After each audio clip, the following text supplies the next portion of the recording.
Comment continuer ça?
Tu as fait de nous des saints. Tu as fait de nous des rachetés. Tu as fait de nous des citoyens de ton royaume. Tu nous as rachetés du péché. Oh, gloire, honneur te soit rendu, Père. Pardonne nos faiblesses et nos manquements. À grâce et louange, la parole est rachetée. Maintenant que nous voulons nous rapprocher, Seigneur, de ton trône de grâce. Pour le Seigneur, oh Dieu bien-aimé, considérer ta parole. Nous savons qu'elle ne souffre aucune interprétation particulière. mais c'est poussé par le Saint-Esprit que les saints auront parlé de ta part. Seigneur, je m'abandonne entièrement éternel. Fais-moi grâce, Seigneur, ce matin, alors que ton peuple est venu pour t'écouter. Oh Dieu, sanctifie ces lèvres humaines. Place ta parole sur mes lèvres. Et toi-même viens parler à ton peuple. Nous ne sommes plus au temps où nous devons parler de Dieu, mais nous sommes au temps où Dieu lui-même doit parler de lui-même. Seigneur, nous nous soumettons tous sous ton contrôle ce matin. Bénis ta parole qui va être lue, à comme le contexte qui est le nôtre. Nous nous soumettons à toi pour ta gloire, dans le mérite nom de Jésus-Christ, Père, que je te le demande. Amen. Nous lisons la parole du Seigneur. On se tient debout pour honorer la lecture de la parole. Psaume 82. Dieu se tient dans l'assemblée de Dieu. Il juge au milieu des dieux. Jusqu'à quand jugerez-vous avec iniquité? Et aurez-vous égard à la personne des méchants? Rendez justice aux faibles et à l'orphelin. Faites droit aux malheureux et aux pauvres. Sauvez le misérable et l'indigent. Délivrez-les de la main des méchants. Ils n'ont ni savoir ni intelligence. Ils marchent dans les ténèbres. Tous les fondements de la terre sont ébranlés. J'avais dit, vous êtes des dieux. Vous êtes tous des fils du Très-Haut. Cependant, vous mourrez comme des hommes. Vous tomberez comme un prince quelconque. Lève-toi, ô Dieu, juge la terre, car toutes les nations t'appartiennent. Que le Seigneur bénisse encore sa parole. Vous vous asseoir.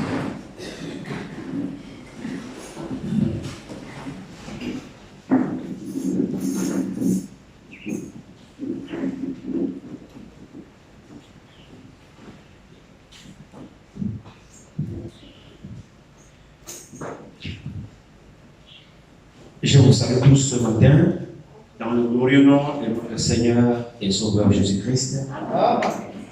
Nous lui sommes encore reconnaissants pour la grâce qu'il nous accorde ce matin d'être encore rassemblés dans cet endroit consacré pour lui. Nous savons que ceci est son tabernacle. C'est l'endroit que nous avons consacré pour le service divin. Et chaque fois que nous avons l'occasion d'être rassemblés ici, nous lui manifestons notre reconnaissance et notre gratitude.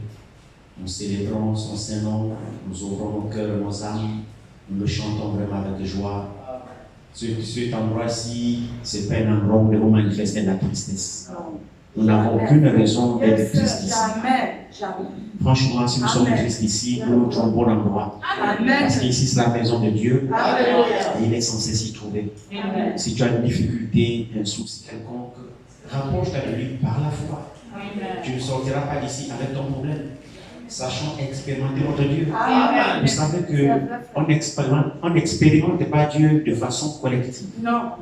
On expérimente Dieu de façon individuelle.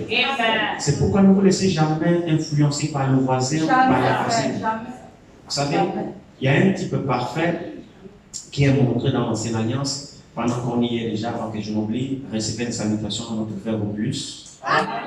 Sur site qui m'a appelé hier soir et qui m'a demandé de saluer les saints. Recevez aussi également les salutations de notre frère Arnel du côté OIM.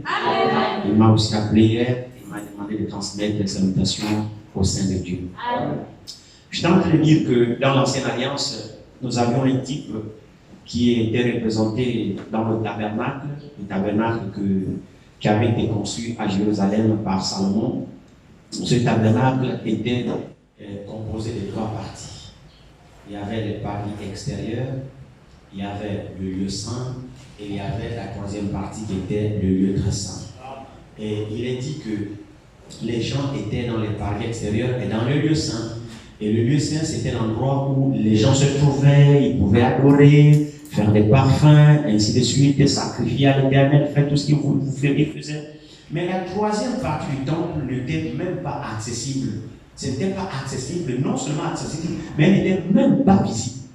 Oui. Donc la troisième partie du temple, non seulement cette partie n'était pas accessible, mais cette partie n'était même pas visible. Donc vous ne pouvez pas voir la troisième partie du temple. Et la Bible nous rend témoignage que la troisième partie du temple était voilée du haut en bas, à telle enseigne que les gens qui étaient dans le lieu saint ne pouvaient pas percevoir le lieu très saint et ne pouvaient même pas accéder.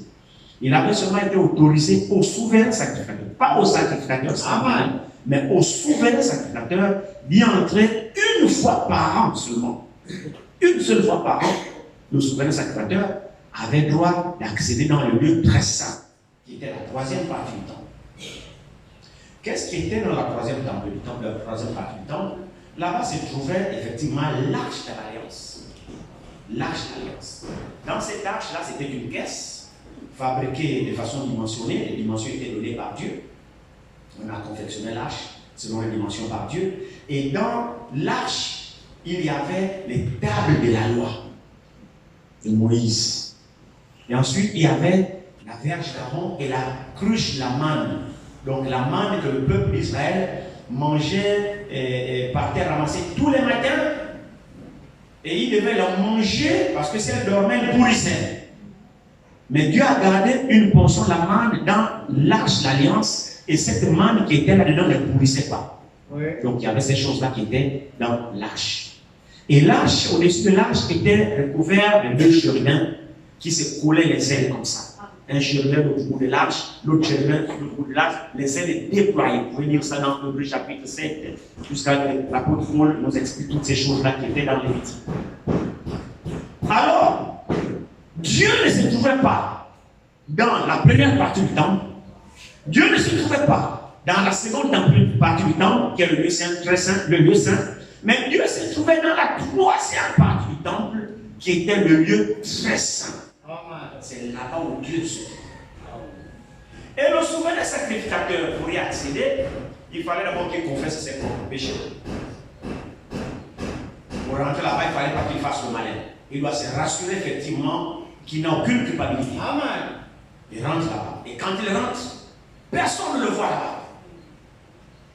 Donc il fait ses propres sacrifices, il fait les sacrifices du péché de tout le peuple, il confesse le péché de tout le peuple, et une seule fois par an, après il ressort. Amen.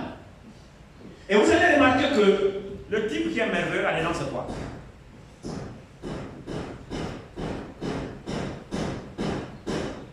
C'est que dans la troisième partie du temple, comme nous l'avons vu, ce n'était pas visible et ce n'était pas accessible.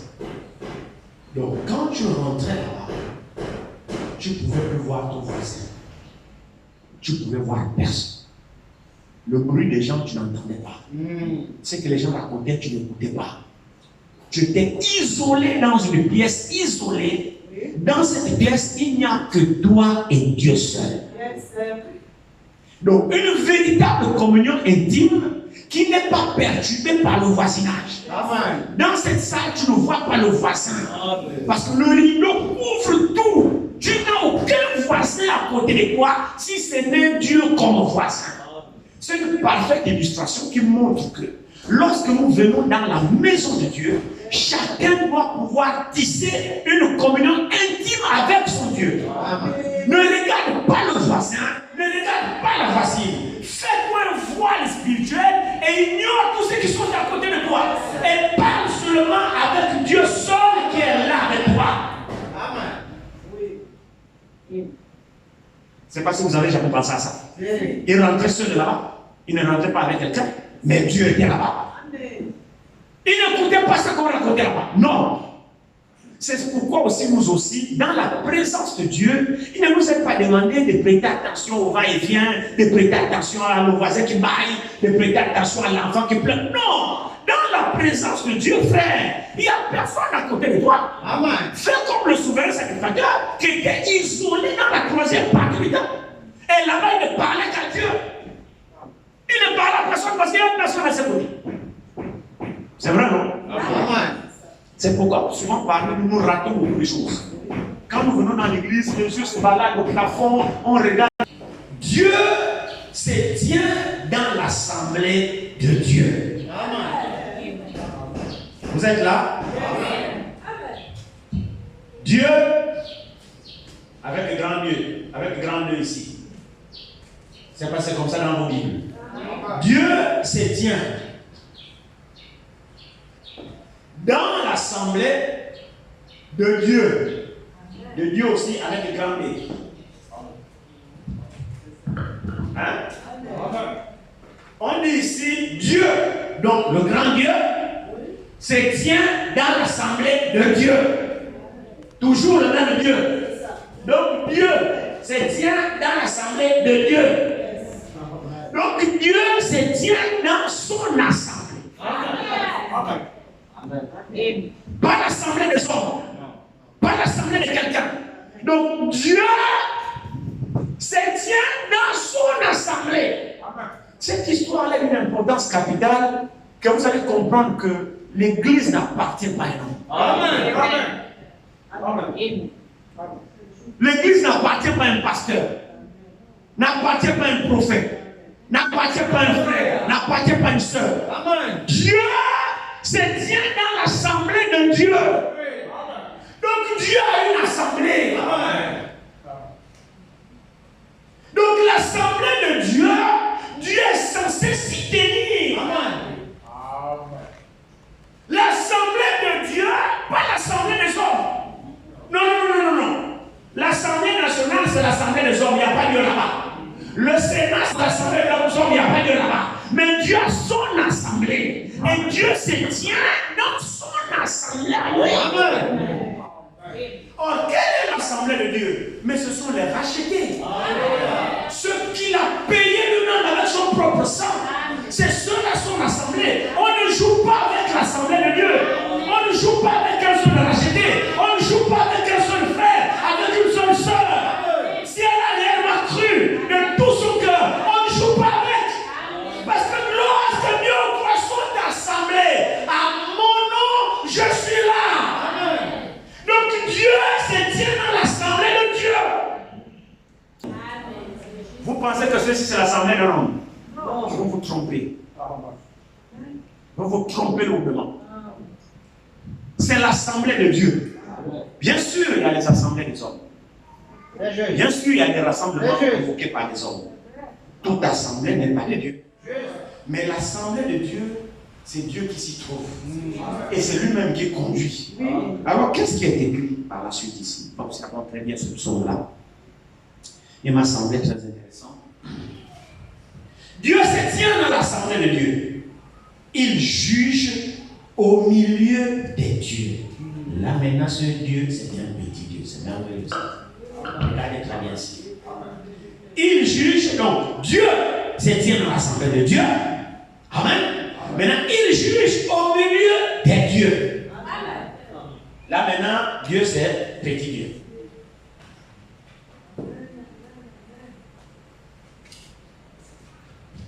Vous y êtes? Amen. Donc, nous avons notre grand Dieu ici, qui se tient dans sa propre assemblée à lui, et il juge au milieu des dieux. Donc, cette fois-ci, c'est des petits dieux. Amen. Quoi? Qu'est-ce qu'on peut comprendre? C'est que Dieu, quand nous nous rassemblons, et que Dieu dit là où 2 ou 3 sont assemblés à mon nom, je suis au milieu d'eux. Amen. Ok. Maintenant, il est au milieu de nous. Dieu n'est pas au milieu de nous pour jouer.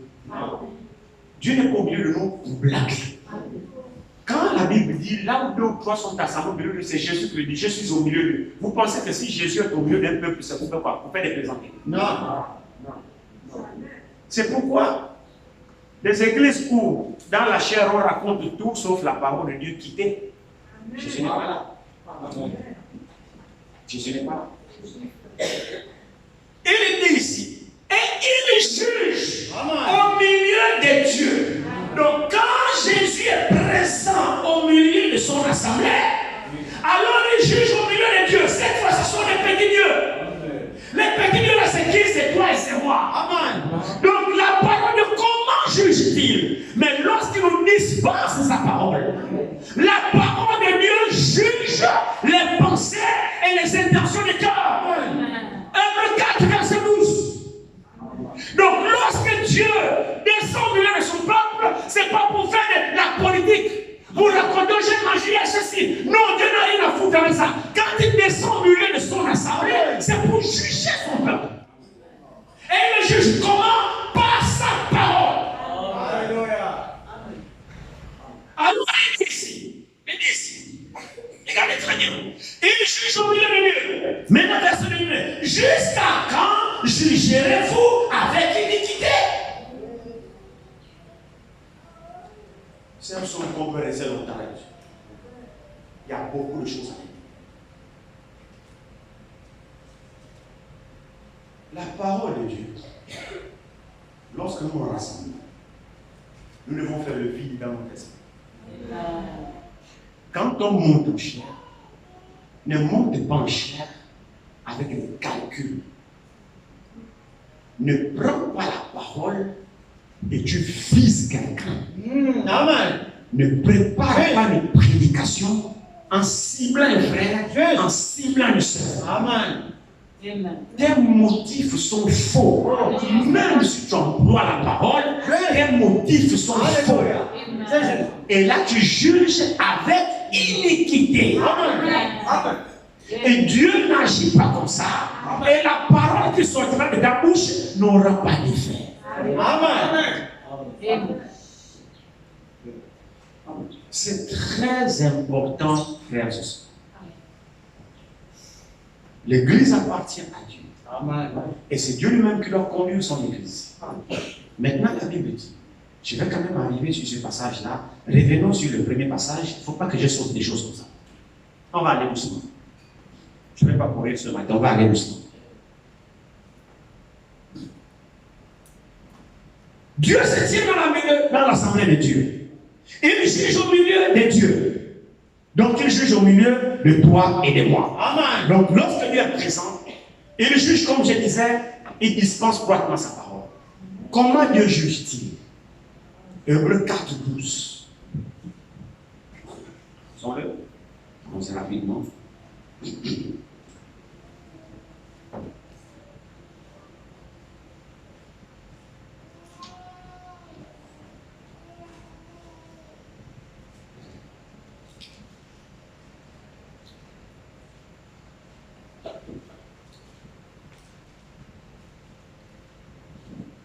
C'est le cas de nous, je pense.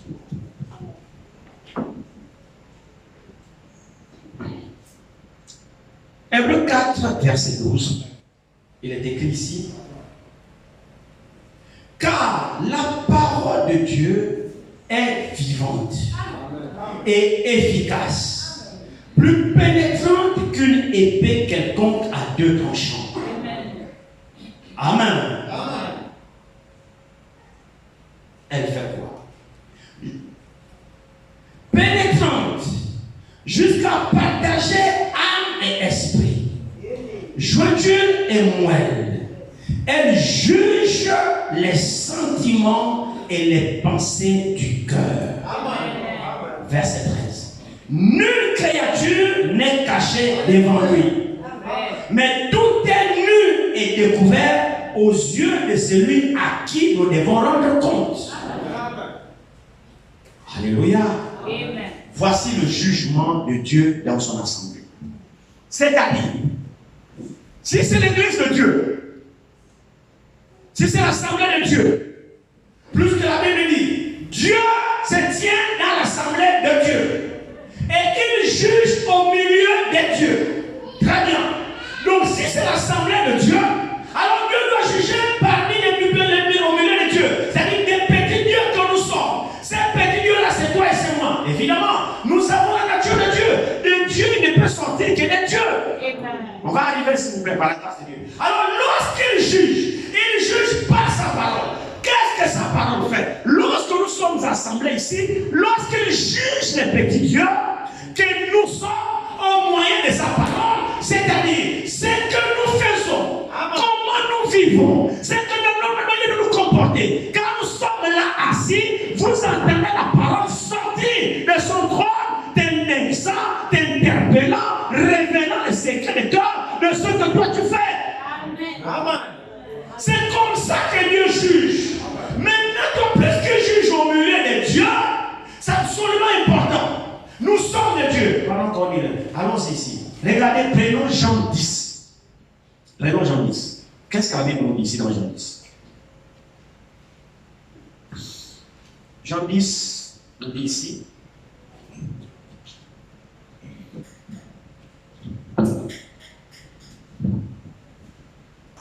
Jean 10.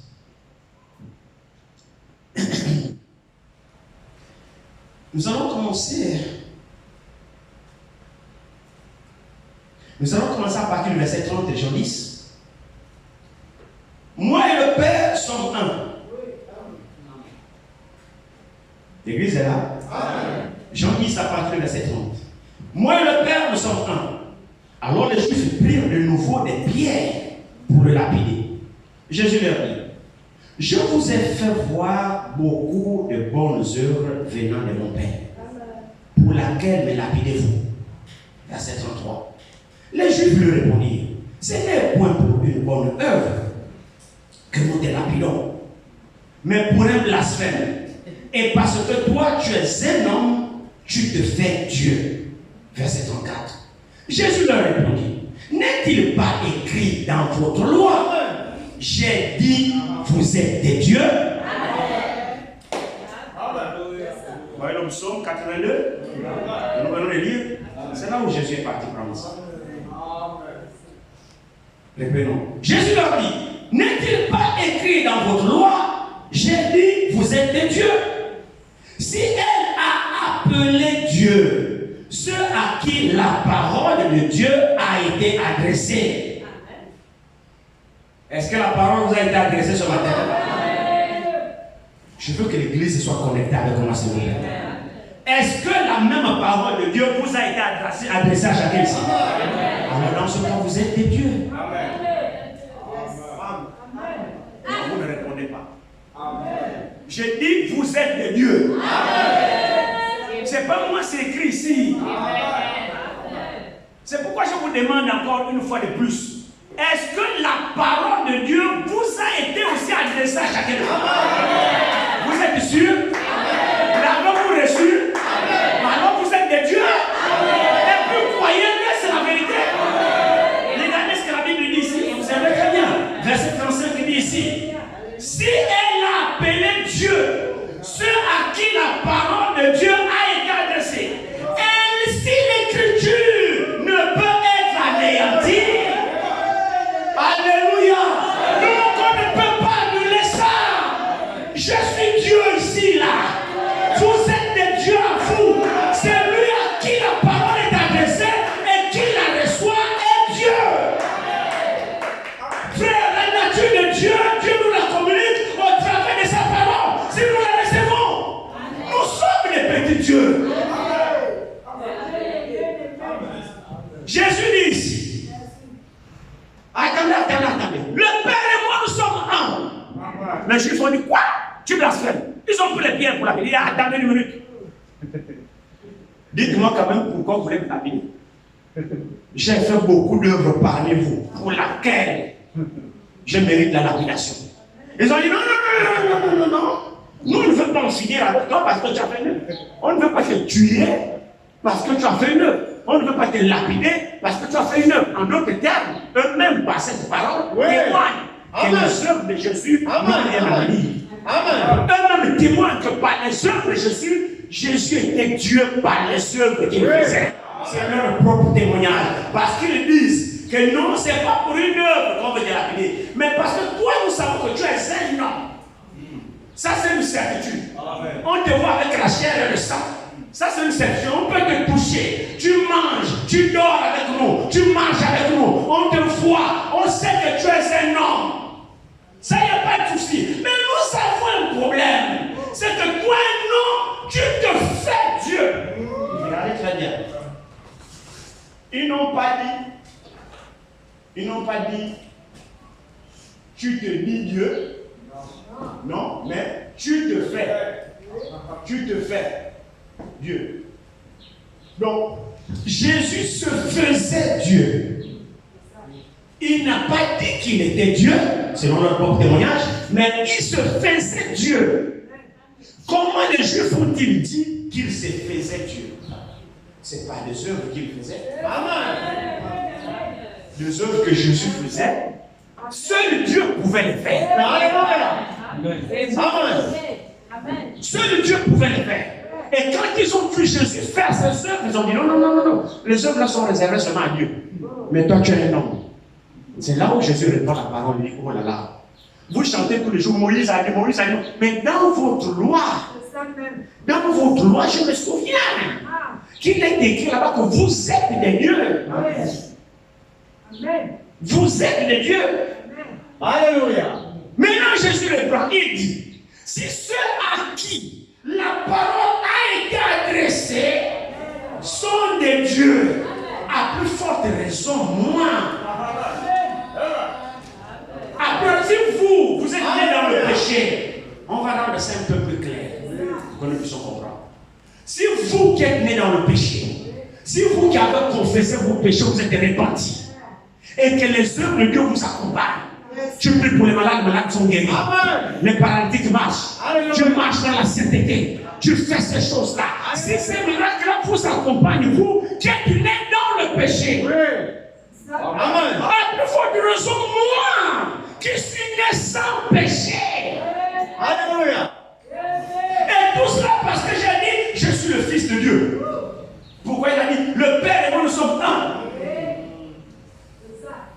Mon frère, ma soeur, nous devons comprendre notre position. Amen. Nous devons comprendre qui nous sommes. Nous devons comprendre quel est le plan de Dieu. Nous devons comprendre là où nous étions et là où nous partons. Nous devons comprendre ce que Dieu a fait de nous. La parole est Dieu. Jean 1:1. Au commencement était la parole. La parole était avec Dieu et cette parole était Dieu. Alléluia. Amen.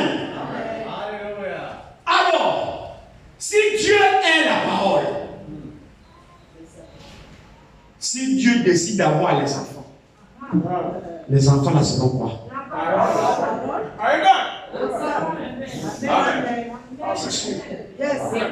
Frère, d'un chien, il ne peut sortir qu'un chien.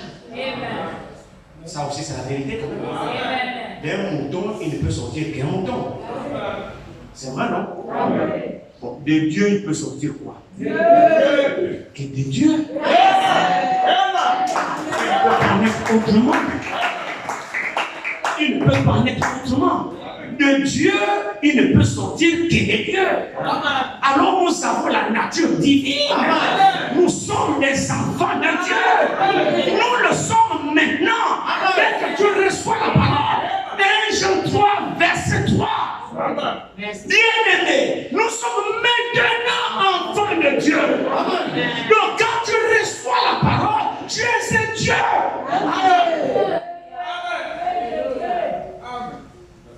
Donc lorsque nous sommes rassemblés dans l'assemblée de Dieu, alors Dieu s'adresse au petit Dieu. Maintenant regardez, frère. Nous avions vu ici, si Dieu s'adresse au petit Dieu, c'est-à-dire la nature de Dieu est à nous et Dieu parle à ses enfants. Dieu ne parle pas aux enfants qui ne lui appartiennent pas. Non. Dieu s'adresse à ses enfants. Parce que c'est l'assemblée de Dieu se tient dans l'assemblée de Dieu. Donc, lorsqu'il est dans son assemblée, c'est-à-dire au milieu de ses filles et de ses filles, au milieu de ses rachetés, alors il leur adresse la parole. Il leur révèle sa volonté. Là, il les juge. Maintenant, plus que ce sont les enfants de Dieu, ce sont des dieux parmi Dieu. Alors, lorsque la parole est adressée au petit Dieu, ce qui montre que vous êtes des dieux, c'est que la parole trouve une place en vous. Amen. C'est que nous avons vu dans la prière de vendredi, que la postérité d'Abraham, lorsque la Bible dit que nous sommes les enfants d'Abraham, Dieu aime Abraham, c'est parce que quand Dieu parlait à Abraham, aussitôt Abraham appliquait. Abraham ne faisait pas de rendez-vous quant à l'application de l'homme de Dieu. Alors Abraham était un Dieu. Pas manière de vivre, Abraham témoignait qu'il était un petit Dieu.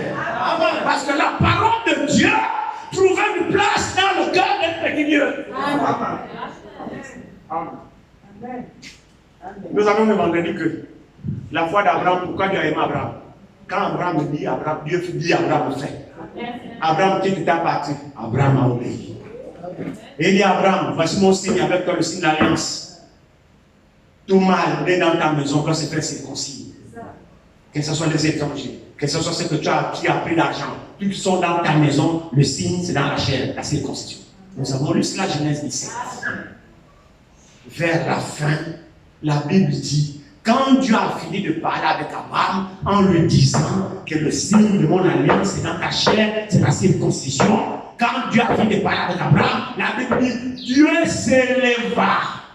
Quand il a fini de parler, Dieu s'éleva. Alléluia. Là, Dieu était en assemblée avec son petit Dieu qui était en train de l'insurer Abraham. Abraham fut un petit Dieu. Parce que Dieu se tient dans l'assemblée de Dieu. Donc, Abraham constituait l'assemblée de Dieu. Et Dieu est descendu dans son assemblée pour juger, c'est-à-dire révéler à Abraham sa volonté. Amen. Et pour montrer qu'Abraham était un petit Dieu, la Bible dit, quand Dieu s'éleva, il a fini de parler à Abraham. Dieu partit. Aussitôt, la Bible dit, aussitôt Abraham prit tous les mâles de sa maison. Amen. Le même jour, il n'a pas dormi. Le même jour, il s'est fait circoncis. Lui, il avait 99 ans d'âge. Son fils Ismaël avait 13 ans. Plus tous les papas, les vieillards qui étaient dans sa maison. Le même jour que Dieu lui a donné l'ordre, le même jour, Abraham a prié. Voici un Dieu. Abraham n'a pas dormi pour dire, bon, Seigneur, merci, tu as dit, bon, en tout cas, je ferai ça le week-end. Ou bien, bon, j'attends quand je serai disposé pour le faire. Souvent, c'est des excuses que nous avons quand on ne veut pas se soumettre à la parole. Dieu juge nos pensées par la prédication. Dieu révèle les secrets de cœur par la prédication. Là où tu es là, assis, Dieu touche un point sur lequel tu es. Et tu reconnais dans ton cœur que oui, ça là, je suis dedans. Mais quand tu sors, tu ne mets pas l'application. Tu n'es pas un Dieu. Et Dieu ne s'adresse pas à toi.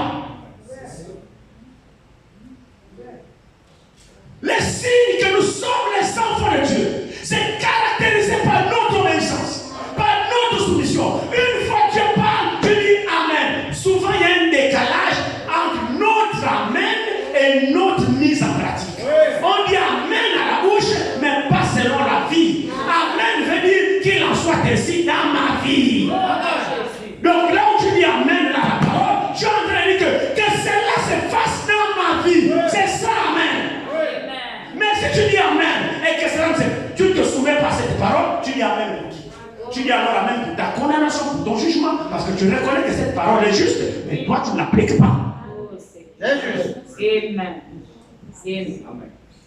J'ai dit vous êtes de Dieu. Quelle parole de consolation. Amen. Mon frère, ma soeur, Dieu nous a placés en haut. Amen. La place que Dieu nous a mise, c'est parce que nous ne savons pas ce que nous sommes en train de faire. Nous avons une grande trésor que nous sommes en train de bafouer avec les histoires du monde. Vous savez, mon frère, ma soeur, les choses du monde, ce sont éphémères, ces choses-là. Ce qui t'attire dans le monde, c'est éphémère. Tu n'auras que des larmes pour pleurer. La grâce que Dieu t'a faite, de faire de toi sa fille, de faire de toi son fils, tu bafoues cela par tes pieds. Pourquoi? Parce que tu te laisses attirer. Oh non! Je refuse de croire que la parole de Dieu soit restée sans effet. Non. Je vous dis que la parole de Dieu a de l'effet. Amen. Dieu a des dieux sur la terre. Amen. Et quand Dieu parle, il parle au petit Dieu sur la terre. Et ce petit Dieu-là manifeste Dieu sur la terre. Vous savez, s'il n'y a pas de petit Dieu, alors Dieu ne sait pas ce qu'il fait. Mais gloire soit rendue à Dieu. Éphésiens 1, on dit quoi ici? Partons d'abord dans Galates. Non, dans Romains. Romains, on dit ici.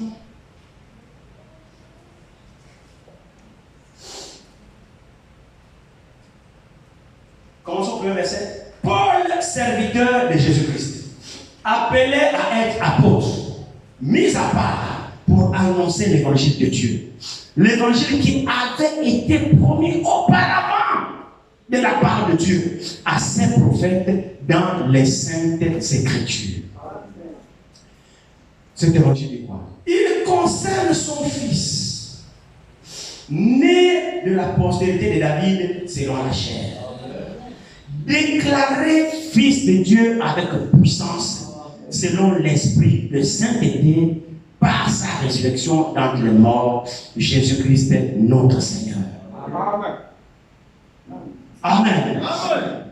Par lui, nous avons reçu la grâce et l'apostolat pour amener à son nom, à l'obéissance de la foi, tous les païens, parmi lesquels vous êtes aussi, vous qui avez été appelés par Jésus-Christ.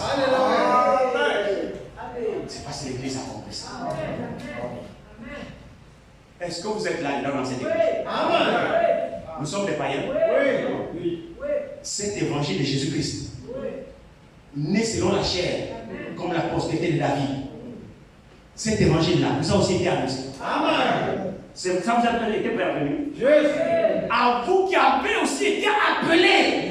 Avez-vous été appelés? Amen. La préscience de Dieu existe. Amen.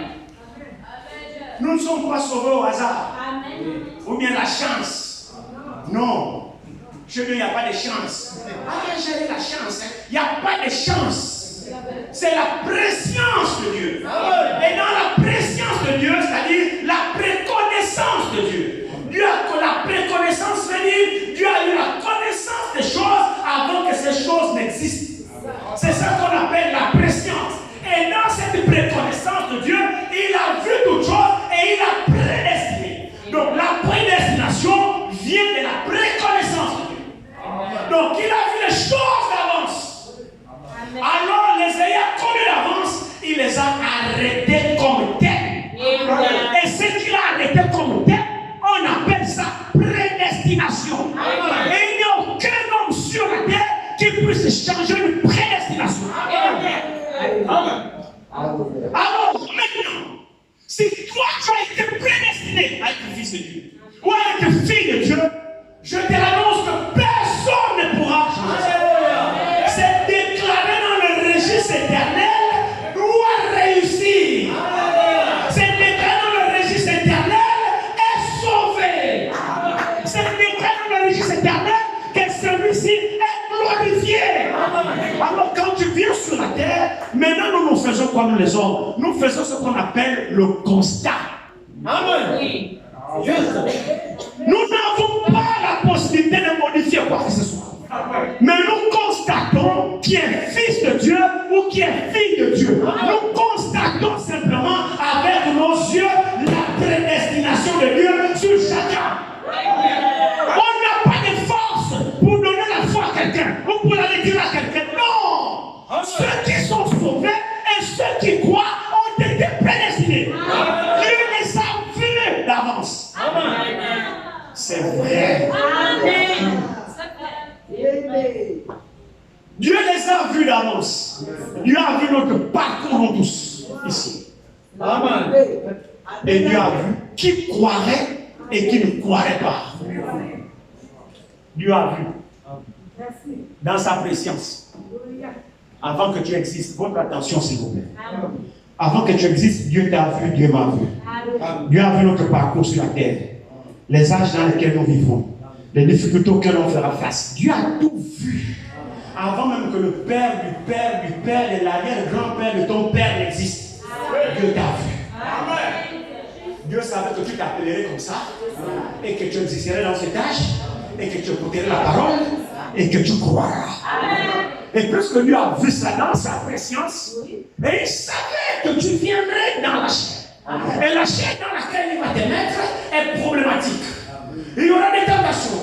Tu tourneras, tu mentiras, tu voleras, tu braqueras, tu feras tout cela parce que toi c'est l'âme en fait. Et de cet homme-là qui a fait le choix de choisir Dieu, dans la présence de Dieu, Dieu l'a sauvé cette âme-là. Alors maintenant cette âme, quand Dieu l'amène maintenant à la réalisation, à la matérialisation, Dieu prend cette âme qui a fait le choix de servir Dieu dans la de Dieu. Dieu prend cette âme, la met dans un vase de terre. Prenons 2 Corinthiens.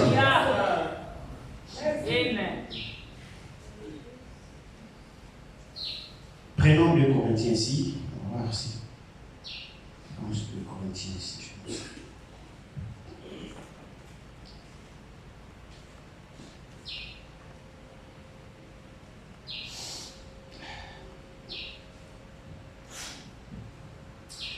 2 Corinthiens 4, verset 7. L'Écriture dit ici, nous portons ce trésor dans des vases de terre.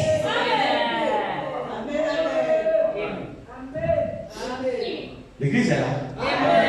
Nous portons ce trésor. C'est quoi ce trésor? La vie éternelle. La gloire de Dieu. Dieu a pris ça. Il l'a mis dans un vase de terre. Maintenant, regardez la suite ici. Observez très bien. Nous portons ces trésors dans des vases de terre, afin que cette grande puissance soit attribuée à Dieu et non pas à nous. Amen. Nous sommes appelés des dieux dans un vase de terre. Amen. Nous sommes appelés des dieux dans un vase de terre. Donc la parole qui est Dieu au commencement est mise dans un vase de terre. Et le vase de terre est sujet aux faiblesses. Le vase de terre est sujet au manquement. Maintenant, suivez s'il vous plaît. Plus que Dieu nous a vus au commencement, il nous a placés dans un vase de terre. Et il voyait le manquement de la terre, la chair là. Et plus que tu avais déjà fait le choix dans sa présence, alors qu'est-ce qu'il va faire? Voyant que tu vas trébucher quand tu seras sur la terre, voyant que tu vas pécher, tu vas faire ceci, alors d'avance, avant même que tu n'existes, il a immolé de nous. Quand ces choses vous sont révélées, je vous assure que vous vivez dans une dimension, vous glorifierez Dieu toute votre vie. Sur le plan de la rédemption vous est révélé, et que le Saint-Esprit vous révèle l'œuvre du salut. Vous glorifierez Dieu toute votre vie. Je vous dis la vérité, mon frère. Ce qui est fait, ça ne changera rien du tout. Ça ne changera absolument rien du tout. Pourquoi? Il sait qu'il réussira. Je vous dis qu'il réussira. Parce que c'est qui déjà doit réussir. Il réussira. C'est pas maintenant qu'il a réussi. Non. Il a réussi depuis. Et quand vous pénétrez dans cette dimension, alors vous écoutez Paul dit, qui accusera les élus de Dieu? Quand on est dans cette dimension-là, c'est pas que les élus de Dieu n'ont pas de faute, mais qui les accusera? C'est Dieu qui justifie. Tout ça s'est passé. Maintenant, il ne s'agit pas de se contenter de dire ça. Parce que si on s'est limité là, tout le monde peut le dire. Dieu soit loué que la parole est parfaite. Allons-y dans les envois ici.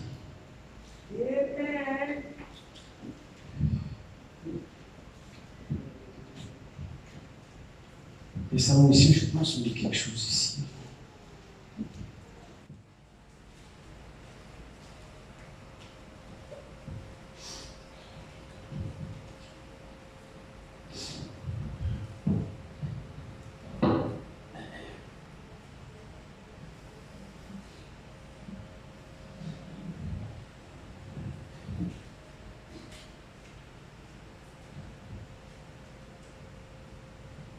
Thessaloniciens, je crois que c'est quelque chose.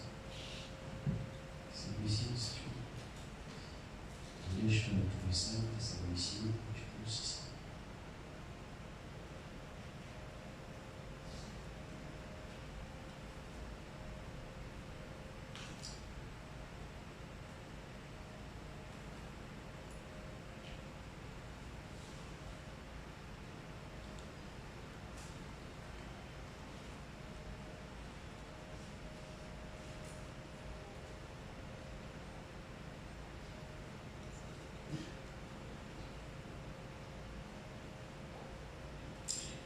Prenons d'abord 1 Thessaloniciens 1, je pense. Je prends ici. Regardez ici. L'apôtre Paul, quand il arrive chez les Thessaloniciens, il va observer quelque chose ici. Commençons au premier verset. 1 Thessaloniciens 1, le premier verset, il est écrit: Paul et Sylvain et Timothée, à l'église des Thessaloniciens, qui est en Dieu, le Père, et en Jésus-Christ, le Seigneur. Que la grâce et la paix vous soient données. Nous rendons maintenant observer. Paul a été, par exemple, à Éphèse. On va y arriver. Il a observé les Éphésiens. Déjà, même celui qui a fondé cette église d'Éphèse, il est resté pendant 3 ans enfermissant les croyants. Et c'était une église, vraiment l'une des églises les plus spirituelles qui soit dans le premier âge. Alors, il a observé aussi les chrétiens, les croyants de Corinthe. Les croyants de Corinthe, c'était des croyants désordonnés. Là-dedans, il y avait, quand ils se rassemblaient pour la Sainte Seine, c'était des gloutons de goulus. Ils venaient manger avec la gourmandise. C'est vraiment l'église de Corinthe, c'était une église de désordonnés, de boucaniers. Surtout pas où chacun couchait avec la femme de son père, n'importe quoi, c'était de n'importe quoi. Quand il y avait des dons, on prophétisait, mais oh, tous parlent en langue. Donc c'était une église totalement confuse de Corinthiens. C'est pourquoi il y a l'église qui a donné le boulot à Paul, c'est l'église de Corinthe. En arrivant, il a dû mettre tout en ordre. Et les parles en langue, et la Sainte Seine, et tout ça là. Il a tout mis en ordre à Corinthe. Mais quand vous arrivez chez les Éphésiens ou chez les Thessaloniciens, il parle de choses spirituelles. Quand il arrive chez les Éphésiens, il parle de la prédestination. Dieu nous a prédestinés en Christ. Avant la foi. Vous voyez, les Éphésiens, c'est le positionnement. Il ne parle des choses solides. Quand il arrive chez les Thessaloniciens, il parle des choses spirituelles. Il dit non, c'est enlevé. Oh oui, monsieur, parce que cette église n'est jamais mûre. À Thessalonique, il parle de l'enlèvement aux Thessaloniciens. Pourquoi? Parce qu'il a observé effectivement leur évolution. Maintenant, regardez dans les Thessaloniciens ici, au premier chapitre ici, il dit par exemple, c'est comme verset 2, il dit: nous rendons continuellement grâce à Dieu pour vous tous, qui vous les Thessaloniciens. Il dit: faisant mention de vous dans nos prières. Verset 3. Nous rappelons sans cesse l'œuvre de votre foi. Amen. Paul rend témoignage des croyants de Thessalonique. Et nous continuons la grâce à Dieu. Nous rappelons toujours l'œuvre de votre foi. Donc votre foi des œuvres. Votre foi parle même ailleurs. On entend parler des œuvres des croyants de Thessalonique. Il dit ici: le travail de votre amour et la fermeté de votre espérance en notre Seigneur Jésus-Christ. Devant Dieu notre Père. Nous savons, maintenant écoutez, nous savons. Amen. Qu'est-ce que c'est? Une affirmation. Suite à un constat vu. J'espère que l'église est avec moi ici. Nous savons, frères bien-aimés de Dieu, que vous avez été élus. Gloire à Dieu. En considérant votre travail, en voyant la fermeté de votre foi, en voyant votre amour pour Dieu, alors nous savons. Parce que ça, c'est seulement les œuvres qui accompagnent les élus. Donc l'élu, mon frère, ma soeur, c'est pas celui qui chante tous les jours: je suis élu, je suis élu, je suis élu. Non. Paul a constaté que les Thessaloniciens sont des élus. Comment? En voyant. Est-ce que c'est vrai? On peut voir aussi chez toi. Au lieu tu t'es sérieux, à dire non, je suis élu, il ne faut pas suivre. Tu marches dans la désobéissance jour après jour. Et tu t'es sérieux toi-même. Je suis élu, frère. Il ne faut pas suivre. Je suis une fille de Dieu. Je suis un fils de Dieu. D'accord, c'est toi qui vois. Mais Paul dit aux Thessaloniciens que nous savons. Amen. Là maintenant nous savons. Parce qu'on a vu, on a entendu, on a touché. Amen. Alors nous savons que vous êtes élus. Amen. Que ces choses-là vous pénètrent. L'élu, ce n'est pas celui qui s'autoproclame l'élu. Non. Reprenons cela pour mieux comprendre les choses. Verset 3. Nous rappelons sans cesse l'œuvre de votre foi. Amen. Toi ici, regarde-toi un peu. Regarde-toi un peu. Où est l'œuvre de ta foi? Parce que mon frère, ma soeur, quand la Bible dit Dieu se tient dans l'assemblée des dieux et il juge au milieu des dieux, c'est la vérité. Amen. C'est-à-dire la parole de Dieu, Dieu te parle. Amen. Dieu te l'adresse. Alors si tu as un Dieu, c'est-à-dire si tu as la nature de Dieu, alors le constat qui a été fait pour les croyants de Thessalonique, ce même constat, on doit le constater aussi. Si toi tu es élu, on doit pouvoir aussi constater ça pour toi, parce que ça, en fait, c'est la finalité des élus. Amen. C'est ça les élus. Quand tu es élu, mais c'est ça ici, là, ici. C'est écrit ici. Dans notre élection bidon là, bon, ça nous convainc seulement nous-mêmes. Mais ça ne convainc personne, et même pas Dieu. Même pas Dieu. Et il dit ici,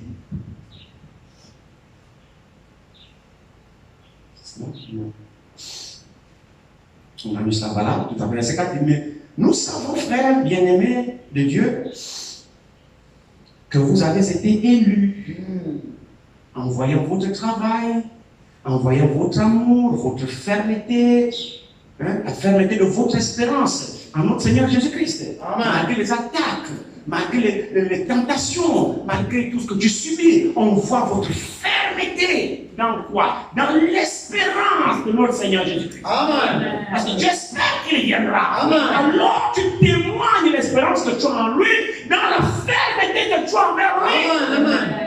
Oui, oui, oui. Et ça, on peut aussi le voir. Amen. Et ici, notre évangile ne vous a pas été prêché en parole seulement, et ainsi de suite.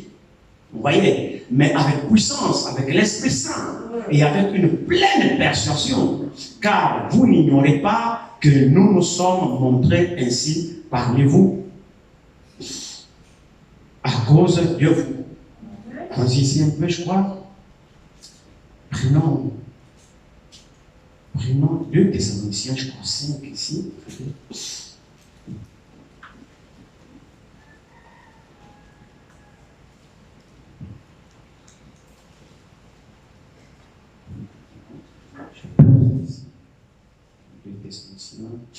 2 Thessaloniciens, il dit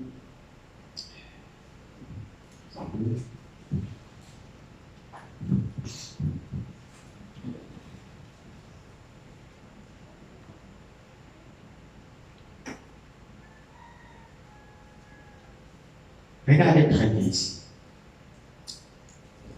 2 Thessaloniciens, chapitre 2. Faisons très attention à la parole du Seigneur. 2 Thessaloniciens, chapitre 2. On va quand même lire.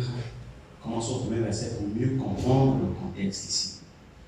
2 Thessaloniciens, chapitre 2, à partir du premier verset. Pour ce qui concerne l'avènement de notre Seigneur Jésus-Christ et notre réunion avec lui, est-ce que le Seigneur Jésus revient? Amen.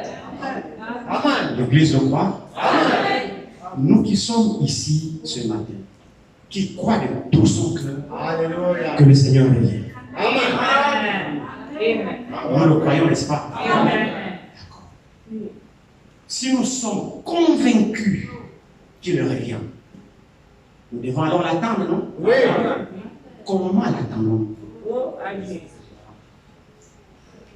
En étant dans le boucan? Non. Je crois qu'on doit se préparer pour l'attendre. Amen. Est-ce que son retour est une certitude? Oui. Okay. Pour l'église aux Thessaloniciens, vous voyez, c'est toujours là les choses solides qu'il enseigne les Thessaloniciens. Parce que ce n'était pas une église charnelle. Pour ce qui concerne l'avènement de notre Seigneur Jésus-Christ et notre réunion avec lui, nous vous prions, frères, de ne pas vous laisser facilement ébranler dans votre bon sens et de ne pas vous laisser troubler soit par quelques inspirations, soit par une parole ou par une lettre qui semblerait venir de nous, comme si le jour du Seigneur était déjà là. Que personne ne vous séduise d'aucune manière, car il faut que l'apostasie soit arrivée auparavant. Amen. Amen. C'est quoi l'apostasie? Qui connaît que c'est l'apostasie? L'apostasie, c'est l'abandon de la foi. Quand les gens se sont détournés de la foi authentique de la parole de Dieu, c'est ça l'apostasie. Amen. Donc, le Seigneur ici annonce une apostasie à venir. C'est-à-dire, les gens vont se détourner de la parole de Dieu.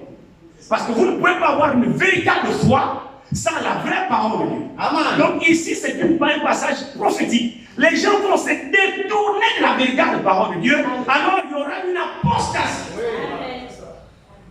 Alors, il dit ici que personne ne vous séduise d'aucune manière, car il faut que l'apostasie soit arrivée auparavant et que l'on ait vu paraître l'homme impie, le fils de la perdition, l'adversaire qui s'élève au-dessus de tout ce qu'on appelle Dieu ou de ce qu'on adore. Il va jusqu'à s'asseoir dans le temple de Dieu, se proclamant lui-même Dieu. Ne vous souvenez-vous pas que je vous disais ces choses lorsque j'étais encore chez vous? Et maintenant vous savez ce qui le retient, afin qu'il ne paraisse qu'en son temps. Car, maintenant observez très bien, à partir du verset 7.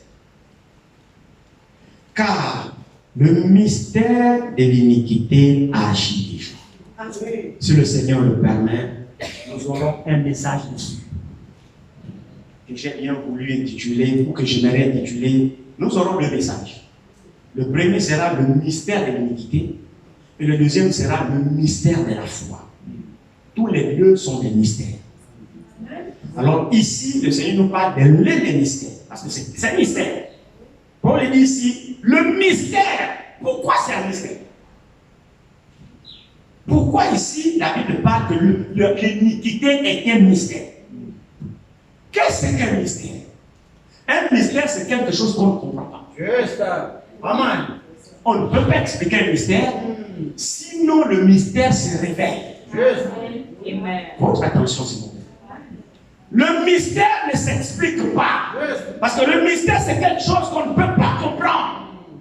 La seule façon de comprendre le mystère, c'est par révélation. Alors la Bible parle ici que l'iniquité est un mystère. Comment l'iniquité peut être un mystère? Mais c'est parce qu'on ne comprend pas. Il faut alors que le Seigneur nous révèle que c'est l'iniquité. Parce que c'est la Bible qui dit que c'est un mystère. C'est pas moi. Alors l'Écriture dit, nous ne sommes pas là. On verra ça si le Seigneur le permet. Car le mystère de l'iniquité agit déjà. Il faut seulement que celui qui le retient, celui qui le retient encore est disparu. Et alors paraîtra l'impie que le Seigneur Jésus détruira par le souffle de sa bouche. Amen. Et qu'il écrasera par l'éclat de son main. Amen. Celui qui mettra fin à ce mystère, c'est l'apparition du Seigneur. Amen. Combien ces choses sont vraiment importantes que l'Église comprenne. Celui qui mettra fin à ce mystère de l'iniquité, c'est l'apparition du Seigneur. Amen. Amen. Donc, comme le Seigneur n'a pas encore apparu, eh bien, ce mystère est à l'heure.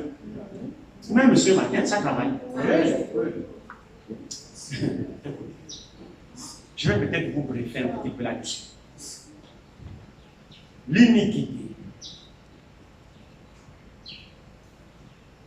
Je vais juste essayer de vous donner un aperçu par anticipation. L'iniquité, c'est un mystère. Bon, qu'est-ce que l'iniquité? C'est savoir ce qu'il faut faire et Dieu ne le fait pas.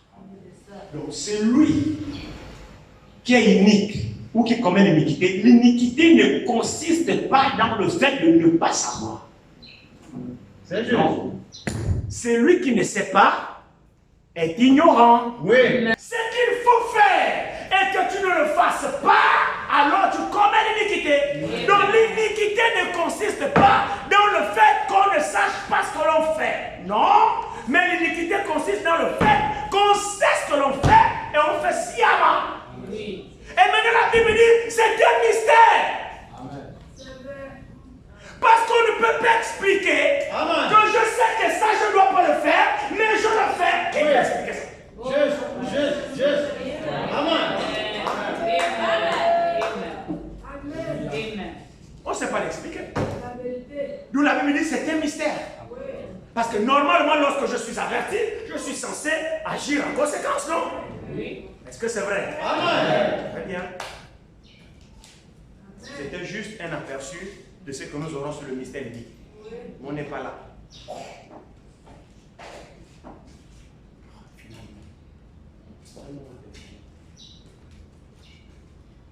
On s'en fout du courant, non? Juste. Tu peux bien voir là-bas. D'accord, on va continuer. Ne vous inquiétez pas. Le courant ne nous empêchera pas. Alors il dit ici, quand le mystère de l'iniquité agit, il faut seulement que celui qui le retient encore ait disparu. Et alors paraîtra l'impie que le Seigneur Jésus détruira par le souffle de sa bouche et qu'il écrasera par l'éclat de son avènement. L'apparition de cet impie se fera par la puissance de Satan. Comment ça se fera? Avec toutes sortes de miracles, des signes et des prodiges comme mensongers.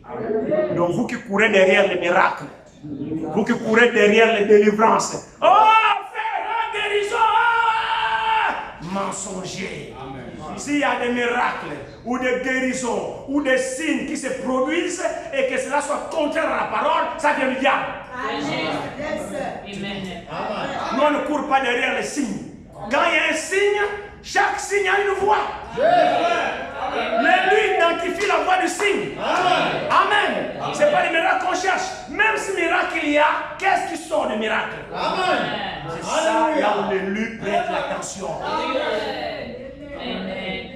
Alors il continue, il dit ici, verset 10, il dit, et avec toutes les séductions de l'iniquité, pour ceux qui écoutaient très bien, pour ceux qui périssent, comment vont-ils périr? Votre attention, parce qu'ils n'ont pas reçu l'amour de la vérité pour être sauvés. Dieu est bon, frère. Dieu ne juge pas sans d'abord avertir. Jamais, jamais, jamais, jamais. Vous devez d'abord vous détourner de la vérité. Vous devez durcir votre oreille de la vérité chaque fois. Vous devez vous entêter dans la résistance à la vérité avant que vous ne soyez égal. Il faut d'abord que Dieu vous ait parlé plusieurs fois, et que toi tu aies brillé par l'entêtement, parce que tu n'as pas eu l'amour pour cette vérité. Amen. Dieu n'est pas bête dans ce qu'il dit. Celui qui affrontera la colère de Dieu sera digne de l'affronter. Je vous dis bien, c'est lui qui affrontera la colère de Dieu sera digne de l'affronter parce qu'il aura mérité cela. Parce que parler, Dieu te parle. Personne ne dira jamais que Dieu ne lui parle pas. C'est pourquoi l'iniquité est un mystère. Alors il dit ici, maintenant, ce qu'il faut faire attention avec ça, c'est quoi? Le verset 10, nous devons prêter attention au verset 10 et ne pas jouer. Il dit ici, et avec toutes les séductions de l'iniquité, pour ceux qui périssent, parce qu'ils n'ont pas reçu l'amour de la vérité pour être sauvés. Verset 11. Quelle est la conséquence de résister à la parole de Dieu? Quelle est la conséquence de désobéir chaque jour? La conséquence se trouve au verset 11. Le verset 11 nous dit: aussi Dieu leur envoie-t-il une puissance d'égarement pour qu'ils croient au mensonge. Vous savez le danger dans ça, c'est quoi? Le danger dans ça, c'est que quand vous vous détournez de la vérité, plusieurs fois, malgré les interpellations de Dieu, malgré le jugement de Dieu dans l'assemblée de Dieu qui juge au milieu de Dieu, Amen. tu reçois le jugement de Dieu qui est la parole que Dieu t'adresse dans son assemblée parce que tu es un Dieu. Donc Dieu te juge, comme je l'ai dit au départ, en révélant tes secrets de cœur, en mettant en nu ta vie, en t'interpellant sur un comportement, sur ta façon de te comporter. C'est Dieu qui est en train de te juger. C'est pas un homme. C'est-à-dire Dieu condamne tes actions. Dieu est en train de te reprendre. C'est un jugement. Amen. C'est un jugement. Maintenant, lorsque présentement, nous nous exerçons à ce jugement, c'est-à-dire, nous nous soumettons à la parole, nous acceptons la correction de la Bible, on se répand, alors on ne viendra plus au jugement dernier. Amen. Le sacrifice de Golgotha, alors, engloutit notre péché. Amen. Mais quand nous résistons au jugement de Dieu dans l'assemblée de Dieu, alors le résultat de ça c'est quoi? C'est le verset 11 de 2 Thessaloniciens chapitre 2. Parce que tu auras résisté à la vérité. Amen. Tu sais toi-même que ça c'est la vérité. Tu sais toi-même que réellement c'est ça la parole de Dieu. Tu le sais. C'est pas que tu ne saches pas, tu le sais toi-même. Oui. Mais tu résistes au jugement de Dieu qu'il est en train de juger dans l'assemblée de Dieu. Amen. Parce que dans l'assemblée de Dieu, Dieu parle aux dieux. Amen. Pour les juger. Et comme ils sont de Dieu, alors ils ont la nature de Dieu. Amen. Et la nature de Dieu se révèle dans sa parole. Et les dieux qui sont assis, lorsqu'ils écoutent le jugement de leur Dieu, ils acceptent ce jugement. Amen. Parce que la nature de Dieu est en eux. Amen. C'est pourquoi ils sont aussi des dieux. Amen. Mais quand tu refuses ce jugement, parce que ce jugement c'est la vérité. Quand tu refuses ce jugement, Dieu ne juge pas avec iniquité. Dieu ne fait pas de favoritisme de personne dans l'église de Dieu. Non. Et puis, Dieu n'a pas peur de toi. C'est juste. C'est juste. Parce que les juges du monde jugent par combine, parce qu'il y a des favoritismes. Soit que tu m'as corrompu, soit que tu me mimes bien, soit que tu me fais le marché, soit que j'en sais rien, tu es bon pour moi. Et puis, quand on arrive dans le cas dans lequel tu es, je fais des flatteries et puis je n'arrive pas à pouvoir faire ça parce que ça c'est la combine. Mais Dieu, dans l'assemblée de Dieu, dit à d'autres dieux, pourquoi jugez-vous avec iniquité? Juste. Pourquoi? Ça ne peut pas exister dans l'église de Dieu. L'église de Dieu, la parole de Dieu doit être prononcée. Amen. Dans toute sa véracité. Amen. Et les dieux qui sont dans la salle, chacun prend sa part. Amen. Et chacun se laisse juger par Dieu.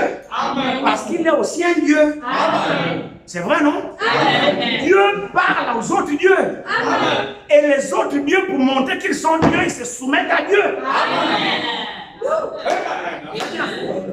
Maintenant, ceux qui ne se soumettent pas, eh bien, c'est le verset 11. Et 2 Thessaloniciens 2, verset 11, qui va arriver.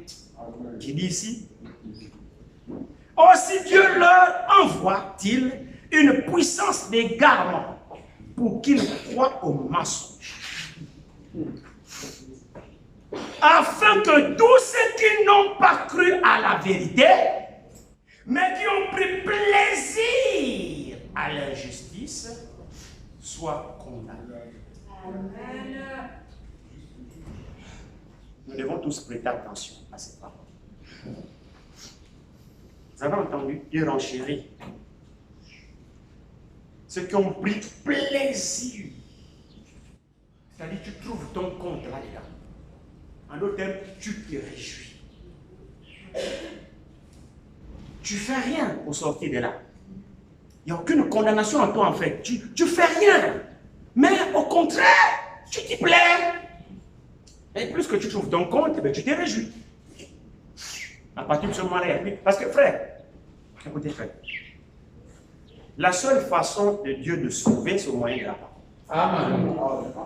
C'est la vérité quand même. Dieu ne te prendra jamais de force pour te faire vivre sa parole. C'est pourquoi Dieu parle seulement à ses enfants. Parce qu'il sait que ses enfants ont la sémence, sa sémence en eux. Dieu ne parle pas à tout le monde. Non, Dieu ne parle pas à tout le monde. Le prophète raconte une histoire de quelqu'un qui peignait un tableau d'une porte, un grand peintre. Il avait tellement pris du temps à peindre ce tableau-là. Il a pris tout son temps, il violet la porte, une belle porte, en train de peindre, il recule, il revient, le berceau, il recule, il revient, la porte. Et puis les gens l'ont admiré, les gens disaient, tu prends tout le temps pour cette porte, mais on semble qu'il y a une erreur sur la porte que tu peins. Il dit, ah bon, je ne vois pas d'erreur. Il a regardé le peintre, mais je ne trouve pas d'erreur. Non, tu as mal vu. La peinture, là, tu dis, il y a une erreur. Mais sur ta porte, il n'y a pas de poignée, monsieur. Tu as oublié le poignet. Il dit, non, je n'ai pas fait d'erreur. Cette porte, elle est comme ça. Mais comment une porte? Il dit, non, cette porte, tu la vois à la vue de l'extérieur. Mais en fait, le poignet de l'intérieur.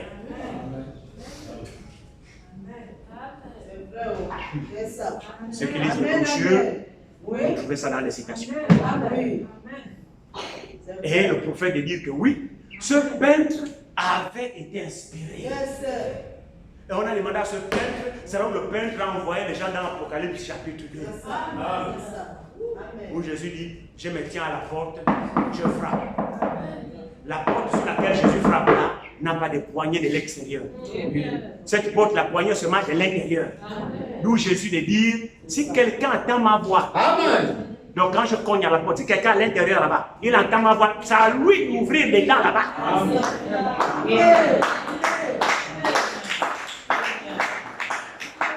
S'il entend ma voix, il ouvre, alors j'entrerai chez lui. Pas pour sortir, non, je souperai. Je demeurerai avec lui.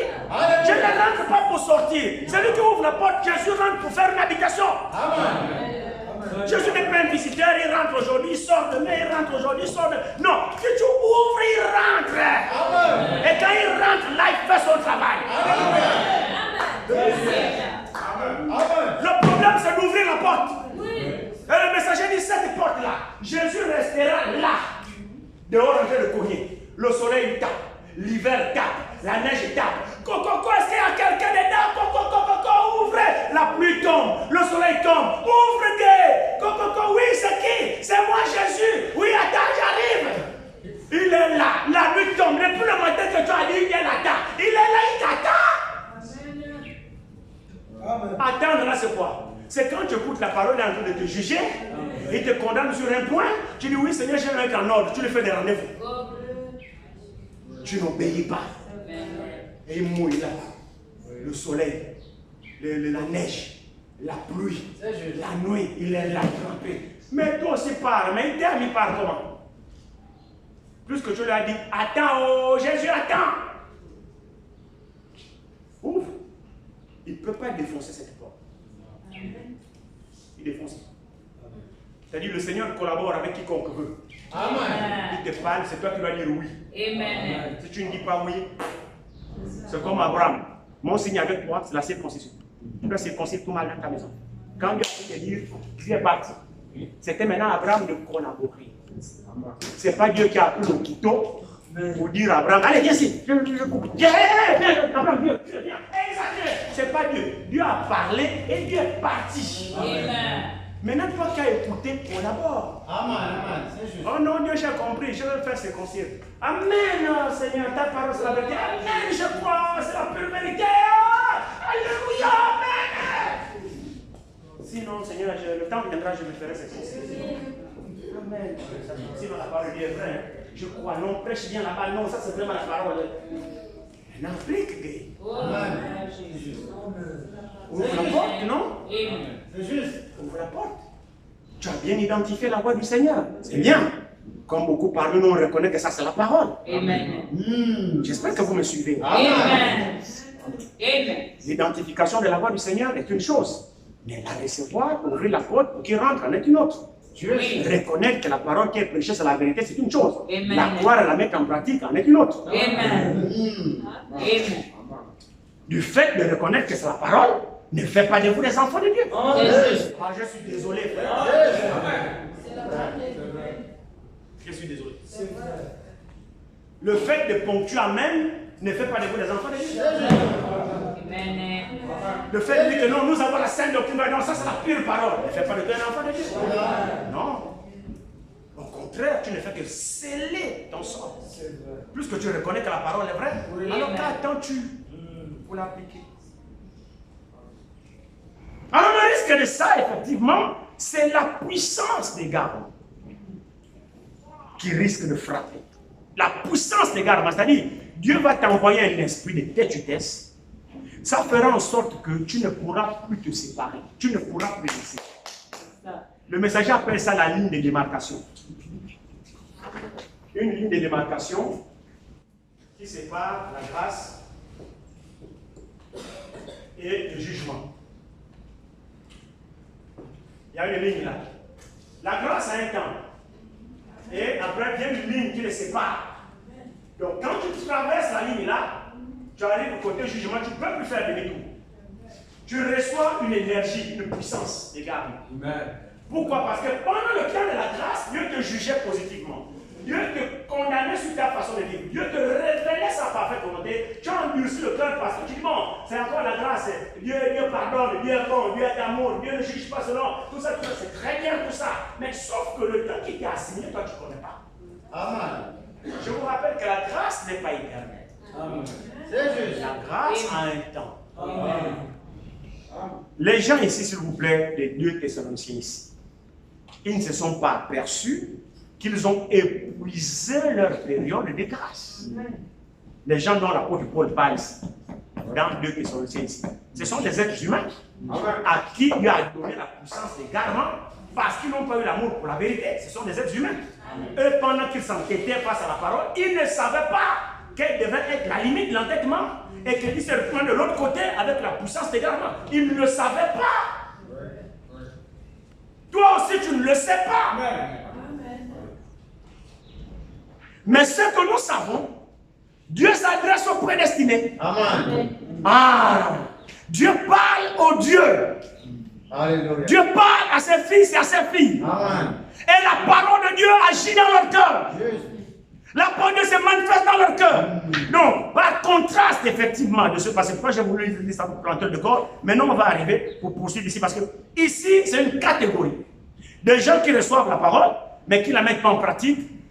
Alors ils reçoivent la puissance des garments. Maintenant, par contraste à ces gens-là, il y a des dieux, il y a des fils et des filles de Dieu. Poursuivons la lecture maintenant. À partir du verset 13, Paul maintenant parle de ceux qui sont des enfants de Dieu, qui croient. Ici avant, c'était des incrédules, qui jouent avec la parole, qui ne croient pas. Maintenant il dit à partir du verset 13, pour nous, frères bien-aimés du Seigneur, nous devons à votre sujet, alléluia, au sujet des croyants, au sujet des élus, au sujet des prédestinés, il dit, pour vous, frères bien-aimés du Seigneur, nous devons à votre sujet rendre continuellement grâce à Dieu. Amen. Parce que Dieu vous a choisi. Amen. Amen. Il n'y a pas un grand amen. Amen. Frère, amen. Je vous dis que Dieu a choisi des hommes et des femmes. Amen. Croyez-moi sur parole. Dieu a choisi des hommes et des femmes. Ils sont sur cette terre. Amen. Je vous le dis. Et Dieu traite avec eux. Amen. Si l'enlèvement n'est pas encore eu lieu, c'est parce que ces hommes-là sont là sur terre. Amen. Vous le croyez? Amen. Regardez ici. Amen. Parce que Dieu vous a choisi. Il vous a aussi choisi. Amen. Et tu as choisi ma soeur? Amen. Quand est-ce que tu as été choisi? Ne me donnez pas de réponse, c'est écrit ici. Lisons. Et dit ici. Parce que Dieu t'a choisi dès le commencement. Amen. C'est pas maintenant, non? Amen. C'est merveilleux. Amen. Maintenant, toi que tu crois, que tu ne crois pas, tu ne changes rien. Dans moi, tu ne changes rien. Et laisse-moi te dire, toi ici, tu ne peux rien me faire. Juste. Amen. Je dis, hein, toi ici, tu ne peux rien me faire. Ce n'est pas toi qui m'as choisi. Amen. Je ne vis pas la parole à cause de toi. Amen. Et toi, tu ne me feras jamais échouer. Oh, que ces choses-là. J'entends les gens. Je vais à l'église à cause de la voici. Personne ne croise trop et il n'y a pas l'amour parmi vous. Non, tu n'as pas choisi, reste tranquille. Tu cherches même un endroit pour t'agripper parce qu'en fait, tu tiens sur un fil. Hein? Tu tiens sur un fil, donc il faut quand même que tu justifies ta rétrogradation. Allez bien, mais non pas l'amour. Je suis là, et machin, j'ai faim, vous ne venez pas, je vous ai demandé, vous n'avez rien fait. Oh, je pars dans l'église, il n'y a pas d'amour. Oh, dans la paix. C'est parce qu'on ne t'a pas aidé que tu vas quitter l'église. Toi, tu as qu'à regarder. Tu voulais quitter depuis. Tu cherchais même un moyen. Disons-nous la vérité. Parce que les Écritures parlent d'elles-mêmes. Regardez très bien ici. Pour nous, frères bien-aimés du Seigneur, nous devons à votre sujet, vous qui croyez, faire quoi? Rendre continuellement grâce à Dieu. Parce que Dieu vous a choisi dès le commencement. Pourquoi? Pour le salut. Aucun homme sur la terre ne peut m'empêcher d'être sauvé. Donnez-moi un grand amen là. Ni l'église, ni un frère, ni une soeur, ni un pasteur, ni un prophète, personne. Ne peut m'empêcher moi ici d'être sauvé. Parce que mon salut là, l'affaire là, c'est avant même que tu n'existes. Quand j'ai traité mon histoire avec Dieu, tu n'étais pas là. Ce n'est pas des petits trucs que tu fais, les petits tacles que tu me fais. D'abord, Dieu savait que tu allais me tacler. Dieu savait que tu devais mettre les pots de bananes sur ma route. Et comme il savait que tu allais mettre les pots de bananes sur ma route, il m'a prévu notre route. Je n'abandonnerai pas celui à cause de toi. Je ne l'abandonnerai pas à cause de toi. Même si tu ne me donnes pas à manger, Dieu savait que tu me ferais ça. J'ai dit, hein, Dieu savait que tu me ferais ça. Ça n'arrêtera pas ma marche.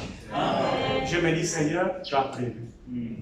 Si tu as prévu qu'il y a ça, qu'il y ait ça, alors tu as prévu aussi l'issue pour ça. Il y a l'issue pour tous ceux qui craignent. Il dit ici. Dieu vous a choisi dès le commencement pour le salut. Maintenant quoi? Par la sanctification de l'esprit et par la foi en la vérité. Donc dès le commencement, Dieu m'a choisi par la sanctification de mon esprit et dans la foi en la vérité. Ça veut dire ceci, ça veut dire que moi ici sur la terre, là ici, j'essaie de forcément sanctifier. Parce que Dieu m'a déjà prédestiné depuis à ça. Moi ici sur cette terre-là ici, je crois seulement à la vérité. C'est déjà arrêté d'avance. Même si vous m'emmenez dans la fausseté, puisque Dieu m'a prédestiné à croire à la vérité, Dieu me sortira. Il se révélera à moi et je reconnaîtrai la vérité. Dieu a prédestiné les choses. Il y a des croyants qui croient la parole. Arrêtez de penser que vous croyez de vous-même. Alors maintenant, il faut que ce fruit-là soit visible. J'insiste là-dessus. Tu es élu? Oui, prouve-moi que tu es élu. Tu as été choisi? Oui, ma soeur, je ne doute pas. Montre-moi par ta vie que tu as été choisi. Parce qu'en fait, tu as été choisi pour vivre la sanctification. Tu as été choisi pour croire à la vérité. C'est pour ça que tu as été choisi. Donc, quel que soit ce qui va arriver sur la terre là, il n'y a pas de puissance qui puisse t'empêcher à être ce que Dieu a destiné que tu sois. Donc, si vous êtes des croyants, mesdames et messieurs, montrez-moi que vous l'êtes par votre vie. Très bien, c'est ça. C'est tout. Ce qui fait que tu te relèves, c'est parce que tu as été prêt. Tu tombes. Ah, je suis tombé, je me relève. Oui, il y avait un agneau prévu pour ça. Tu ne restes pas là. Ce n'est pas ta vie. Tu ne restes pas là. La sanctification, ce n'est pas toi. Amen. Et quand j'ai recevé ces choses le matin, je me suis mis au salon à 4 heures du matin. Je n'avais plus sommeil. Je me suis mis à prier dans la chambre après. J'ai senti une pression, lève-toi à la chambre, au salon. Je me suis levé, je me suis mis au salon. Et puis, là, quand je lisais ça, je voyais les choses, frère, tellement claires. J'ai dit, oh Seigneur, tu es merveilleux. Amen. Et ça aussi, c'est la grâce. Amen. C'est juste. C'est ce que Dieu a fait pour nous. Amen. Nous devons vivre pour lui. Amen. Et nous vivons pour lui. Amen. Il n'y a aucune puissance qui peut t'empêcher d'être ce que Dieu a prédestiné que tu sois. Amen. Sinon, alors Dieu n'est plus Dieu. C'est vrai. Mais plus qu'il est Dieu, alors il connaît son affaire. Amen. Et là-dedans, pendant que j'ai médité, je vais partager ça aussi avec vous. Nous disons toujours ici que nous ne bénissons pas Dieu, non? Vous vous rappelez, non? Amen. Vous vous rappelez? Oui. On ne bénit pas Dieu, je t'ai béni, vous vous souvenez, non? Oui. On a vu ici un peu dans Hébreux 7.7 aussi, qui soutient ça. Et je me souviens, il y a un frère, lors de la prédication un dimanche, a demandé à me voir. Il m'a posé cette question-là sur l'affaire de bénir Dieu là. Parce que dans toutes les traductions, la Bible dit regarde, j'ai béni l'Éternel, dans le psaume, on a béni l'Éternel, tout ça. Mais vous savez, non? Oui. Non, c'est des expressions des théologiens. Juste. Ce sont des dénominations qui ont traduit ça, qui n'ont pas la révélation. On ne bénit pas Dieu. Amen. On loue Dieu. Juste. On exalte Dieu. Alléluia. Et là, à 4 h du matin, le Seigneur me faisait voir encore la clarté dans ses études. Je vais Amen. Amen. Amen. observer. Regardez ici. On a lu ici. Voyez ici, regardez. Allons-y dans Romains. Que nous avions déjà lu ici, je crois ici.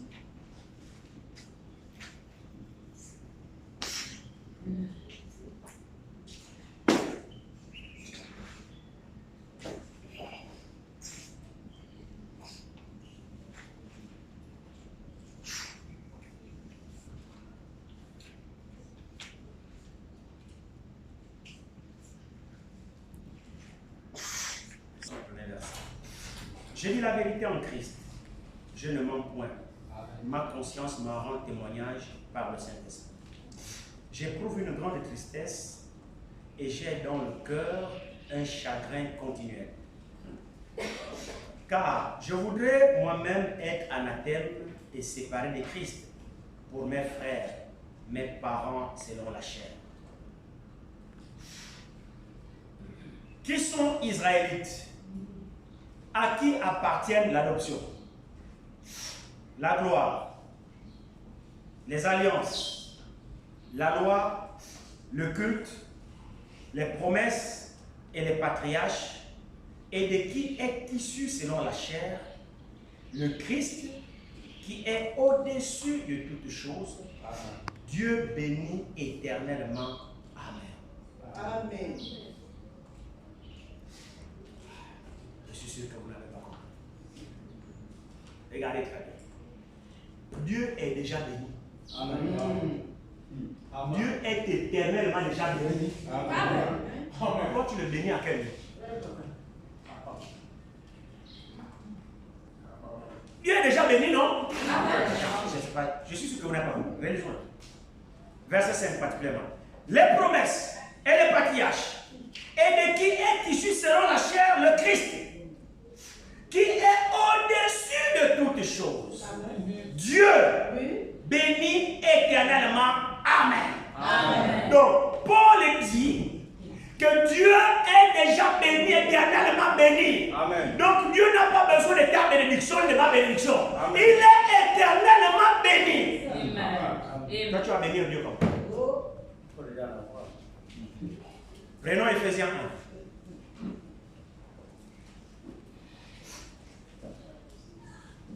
Je voyais tout ça le matin.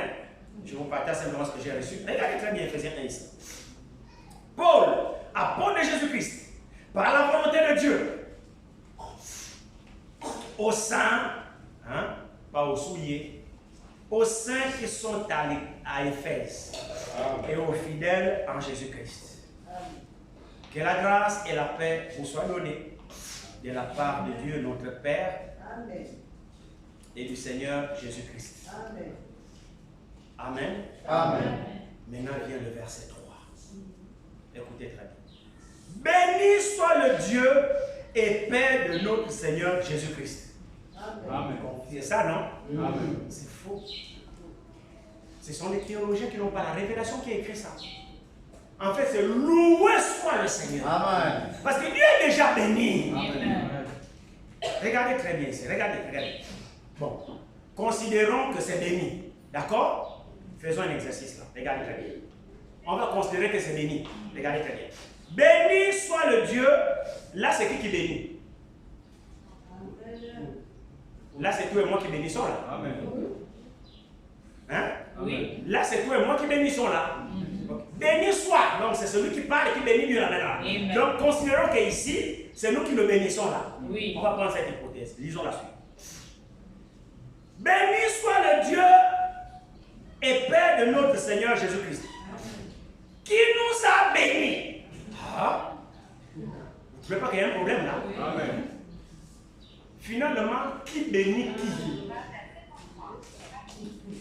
C'est à 4 h du matin pendant que j'ai médité. Qui bénit qui? Donc là, ici, je le bénis. Et après, maintenant, lui aussi, il me bénit. Parce que le premier béni ici, c'est moi. C'est ce que nous sommes. Seigneur, que ton nom soit béni. Hein, béni sois-tu. Non. Béni soit. Qui nous a bénis. Donc, nous le bénissons. Après, lui aussi, il nous bénit. Donc, quand nous le bénissons là, il ne reçoit pas de nous. Non. Ce sont des théologiens qui n'avaient pas la révélation qui ont écrit cela. Mais gloire soit rendue à Dieu, nous avons la révélation. Amen. La bonne traduction, c'est loué soit. Et c'est normal parce qu'il nous a bénis. Amen. De toutes sortes de bénédictions. En reconnaissance, nous le louons. Oui. On ne peut pas le bénir, non. Abraham n'a pas béni Dieu. Parce que Hébreux 7 se dit assurément. C'est l'inférieur qui est béni par le supérieur. Assurément. Donc, il ne peut pas être autrement. Et comme ça. Maintenant, Hébreux 7. Regardez. Or, c'est sans contredit l'inférieur qui est béni par le supérieur. Donc là, il n'y a pas de débat. Il n'y a même pas à raisonner. Il n'y a même pas de justification. C'est sans contredit. Là, c'est comme ça, on prend ça comme ça. Parce que ça devient du non-sens quand le supérieur est béni par l'inférieur. Ça, c'est du non-sens. C'est pourquoi Paul dit, c'est sans contredit l'inférieur qui est béni par le supérieur. Donc arrêtons de bénir Dieu. Donc, Éphésiens 1, normalement, c'est quoi? Loué soit. Verset 3. Loué soit le Dieu et Père de notre Seigneur Jésus-Christ, qui nous a bénis de toutes bénédictions spirituelles dans les lieux célestes. Là aussi, il y a un petit souci. C'est-à-dire, c'est pas que normalement, la véritable traduction, c'est qu'il nous a bénis en Christ. Parce que quand on dit lieu céleste, c'est comme si les bénédictions là se trouvent dans un lieu quelque part là, céleste là, dans un endroit, comme si ça indiquait un endroit précis. Non. Toutes les bénédictions que nous avons droit sont en Christ. Amen. Sont en Christ. Ce n'est pas dans un lieu céleste quelque part. Non. La Bible dit en Colossiens, nous avons pleinement tout en lui. Amen. Où? Dans un lieu céleste? Non. Nous avons tout pleinement où? En Christ, Oui. Ce n'est pas dans un lieu quelque part, non. Le seul lieu d'adoration, de bénédiction, c'est en Christ. Amen. Donc Dieu nous a bénis en Christ. Amen. Ce n'est pas le lieu céleste. Bon, maintenant, il n'y a pas de lieu céleste, donc on n'a pas de bénédiction. Non. Vous savez, les théologiens ont fait beaucoup de traductions là, mais gloire soit rendue à Dieu dans ce temps de la fin, nous avons reçu l'ouverture de la parole. Donc ces petites erreurs-là, c'est le langage de notre Éternel, je te bénis, je bénis ton nom, Seigneur, je te bénis. Non, arrêtez ces déclarations-là. C'est dénominationnel. Amen. Nous louons Dieu. Amen. Nous glorifions Dieu. Amen. Nous exaltons Dieu. Mais on ne bénit pas Dieu. Non. Amen. Amen. Amen. Nous sommes la parole. Amen. Dieu nous a révélé toute sa parole Alléluia. pour que nous fassions sa volonté. Amen. On va terminer. Continuons avec Ephésiens 1 là. Regardez très bien. Ici. Verset 4. En lui, Dieu nous a élus. En qui? En Jésus. Dieu nous a élus avant la fondation du monde. Amen. Pourquoi? Pour que nous soyons saints et irréprochables devant lui. Alléluia. C'est-à-dire, notre élection consiste dans notre achèvement. Amen. C'est ça que nous devons comprendre. Dieu nous a élus, pas pour vivre dans le boucan. Non. Dieu nous a élus avant la fondation pour que nous soyons saints et irrépréhensibles. Amen. Ça là, personne ne peut changer ça. Personne ne peut changer ça. Donc, un élu se caractérise par sa vie. Amen. Arrêtons de nous autoproclamer élus en rendant un mauvais témoignage de Christ. L'élu se caractérise par sa vie. Que le frère soit là ou pas, c'est pas non. Tu as été élu pour vivre la sainteté. Et puis c'est pas ta sainteté à toi. Ne faisons pas comme les catholiques. Vous savez, les catholiques, c'est les plus gros démons qui existent sur la terre sous forme religieuse. Le prophète dit que c'est la forme la plus élevée de la sorcellerie. C'est pourquoi vous allez voir le pape, il est ami à tous les sorciers, les bouddhistes, les mahométans, les vaudous, les hindous. Il est ami à tout parce qu'il est leur supérieur dans l'ordre hiérarchique satanique. Il n'y a rien de Dieu chez les catholiques. Il n'y a rien de Dieu. Il n'y a rien de Dieu. Mais il y a des enfants de Dieu là-bas qui doivent sortir. Le système lui-même catholique, c'est le diable en plein, représenté par leur chef. L'homme de l'iniquité.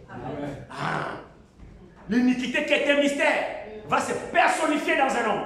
Donc il y a un homme qui va représenter l'iniquité sur la terre, qui va incarner l'iniquité. Comme il y a eu un homme qui a incarné la vérité, il y aura aussi un homme qui va incarner l'iniquité. Les deux sont les mystères. Il y a eu le mystère de l'iniquité, il y a eu le mystère de la foi. L'homme foi, c'est Jésus, c'est un mystère. Il a incarné la vérité, il a incarné la foi, c'est un mystère. De même qu'il y a eu l'homme foi, il y a aussi l'homme unique. Maintenant, ceux qui sont issus de l'homme foi ont la foi. Amen. Ceux qui sont issus de l'homme unique ont l'iniquité. C'est chacun qui sait à qui il appartient.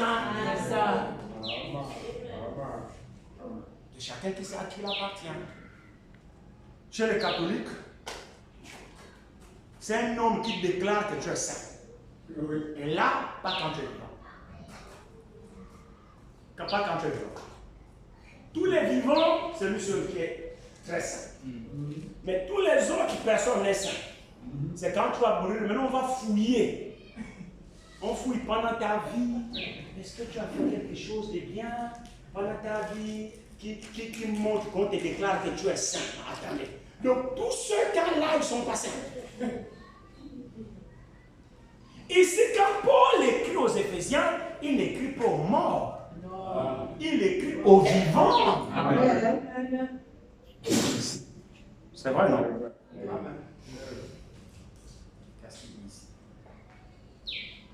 Amen. C'est sûr et certain.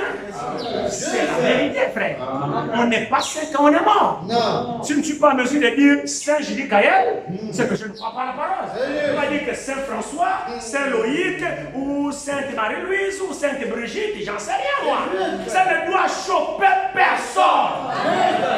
Amen. Ça ne doit choper personne. Aux saints qui sont derrière Molo, nous avons été sanctifiés par le sang du sang de Jésus. Ce n'est pas notre propre mérite, c'est en vertu de cette offrande que nous sommes sanctifiés. Hébreux 10, verset 10. Alléluia. Les saints, ce n'est pas les morts. Non. Les saints, c'est les vivants.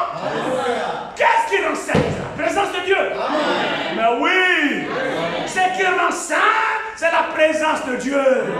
Dans Exode 3, Moïse arrive sur une terre normale. Dieu dit, ôte tes sandales. Car la terre sur laquelle tu tiens est un lieu saint. Mais la terre en elle-même n'est pas sainte. Qu'est-ce qui a rendu cet endroit saint? C'était la présence de Dieu. Dans Matthieu 17, on appelle cela la montagne, le monde de montagne, la transfiguration. C'est vrai, non? Mais dans Pierre parle de la montagne sainte, la sainte montagne. Mais les évangiles parlent de la montagne de la transfiguration. Quand Pierre écrit, il dit non, car nous étions détruits sur la sainte montagne. Qu'est-ce que c'est? C'est pas la montagne qui était sainte. Mais ce qui s'est passé ce jour-là, à la montagne de la transfiguration, c'est ça qui était saint. C'était la présence du saint qui a rendu la loi sainte.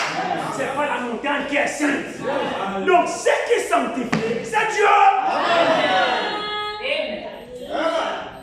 Belshazzar, le fils de Nebuchadnezzar. Vous vous souvenez, non? Amen. Après que Dieu a rendu son père comme un animal, qui était un grand roi, Dieu l'a rendu comme un animal. Il a ôté son esprit, c'est pour gagner du temps. Vous connaissez cela. Dieu pour le punir, parce que Dieu l'a fait serviteur pour punir Israël. C'était un païen, le roi de Babylone, Nebuchadnezzar. Dieu l'a élevé. Alors un jour il s'est gonflé. Il a pris des esclaves, il dominait sur toute la terre, il dit au Babylone la grande. N'est-ce pas moi qui t'ai bâti, hein? Il a tombé le torso, il a dit Babylone la grande. C'est moi qui l'ai bâti. Dieu a dit, ah bon? Donc c'est toi qui es comme ça, c'est pas moi qui t'ai rendu comme ça. Très bien. Je vais te montrer que ce que tu es, c'est moi. Amen. Dieu l'a ôté l'esprit humain. Dieu l'a rendu comme un animal. Il a quitté le palais royal, un grand roi. Il était maintenant dans la brousse. Il mangeait les herbes. Les ongles poussaient comme le singe. Hein? Vous qui aimez garder les ongles là. C'était Nebuchadnezzar. Parce que quelqu'un est censé il fait tailler ses ongles. Quelqu'un a tous ses épaules, va voir que non, l'ongle là c'est pas bon, j'ai taillé coupe. Mais vous ressemblez à Nebuchadnezzar. Hein? Comme les frères qui ne se coiffent pas. Les afro Nebuchadnezzar. Parce qu'il ne partait pas sur le coiffeur. C'était un animal. Les cheveux poussaient, la barbe poussait, les ongles, c'est la rosée qui le mouillait, il ne se lavait pas pendant 7 ans. Au bout de 7 ans, l'esprit de raison est revenu. Il a pris conscience, il s'est relevé, il est parti sur le coiffeur, on l'a coiffé, il a coupé les ongles, il a mis les habits dans lui, il est retourné au trône. Et là, il a dit, j'ai compris que c'est vraiment Dieu. Amen. Qui élève qui le veut, qui fait qui le veut. Il a reçu la leçon. Maintenant, son fils Belshazzar, qui a été instruit de toutes ces choses, lui, quand il succède au trône, il ne craint pas le Dieu là. Un jour, il fait la fête avec ses copines, ses petites, il fait son bouquin comme il veut. Il s'amuse à prendre les choses saintes de Dieu. Les vases qu'on avait emportés de Jérusalem pour amener dans la maison du roi. Les vases saints. Des ustensiles saints. En quoi étaient-ils saints? C'est parce qu'ils étaient consacrés au service de Dieu. Amen. Votre attention. Ce n'est pas vous qui rendez les choses saintes. Non. C'est Dieu qui sanctifie. Amen. Cette église que vous voyez là ici, savez-vous que cette chair est sanctifiée? Amen. C'est la vérité. Savez-vous que ce piano est sanctifié? Les chaises même sur lesquelles vous êtes assis, les baffes, les micros, tout est sanctifié parce que ça se trouve dans la présence de Dieu et ça sert Dieu. C'est des choses qu'on a consacrées à Dieu. Alors faites attention à l'usage que vous en ferez dans cette maison avec même la chaise. Amen. C'est vrai ce que je vous dis. Tout ce qui est ici, qui est consacré au culte, c'est sanctifié. Alors quelqu'un qui jouera avec ça, ah non, ce n'est que la chair, c'est un bois. Toi-même, même le tapis est sanctifié. Ne jouons pas avec les choses de Dieu. C'est pourquoi quand c'était crainte que nous avons reçu la révélation, que les enfants ne jouent pas même avec les objets dans la maison de Dieu. Gardez vos enfants, ce n'est pas des jouets, c'est des choses qui sont consacrées au service divin. Tout devient saint dans la maison de Dieu. Amen. Je crois que c'est Jésus qui parlait Oui, quelque c'est part. juste.